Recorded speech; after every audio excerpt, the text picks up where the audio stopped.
vjen një telegram, aty në Elbasan dhe mua më thonë duhet paraqitesh pranë teatrit të Estradës në Tiranë në orën 10. Në orën 10 unë isha tek teatri i Estradës, u futa brenda, u prezantova, e më thotë hoqa de vole.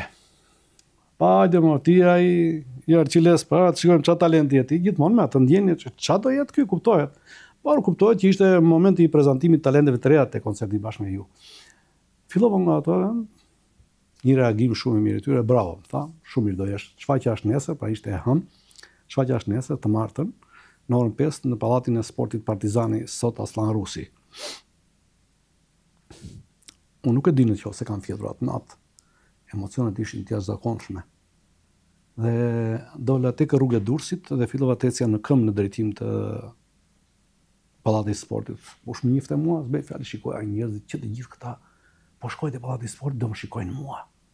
Kur vajta atje takova organizatorët, më treguan vendin do ulesha nga publiku. Dhe nga publiku do më merrte koça. Në krahun tim ishte një burr, të themi, po një i dobët, kështu simpatik, pa t'jepte një lloj nuance komike kur e shikoje, ishte i madh Imet Bega. Dhe pas sepse realisht e kam respektuar dhe kam vlerësuar që të vish në klasa punëtore dhe çash në jetën profesioniste nuk ishte një gjë e lehtë. Meti ka qenë një i tillë. Dhe ngeli nga të paktët aty, themi drejtën.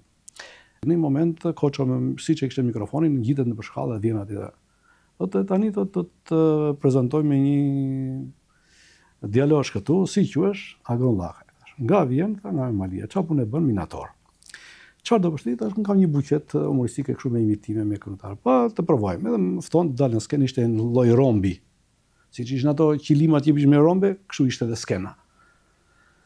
Fillova unë, tani nuk di të them se çfarë bëra të parën e çfarë bëra të fundit, po di të them që tërmetin e parë profesionist. Pra tërmetin e parë në jetën time e kam ndjerë në Pallatin e Sportit Partizani. Nuk e imagjinoja dot atë lloj entuziazmi, atë lloj suksesi. Njerëz që e poeshin nga të qeshurat, dordokite frenetike, nuk më linin të largohesha nga skena kur e mbarova.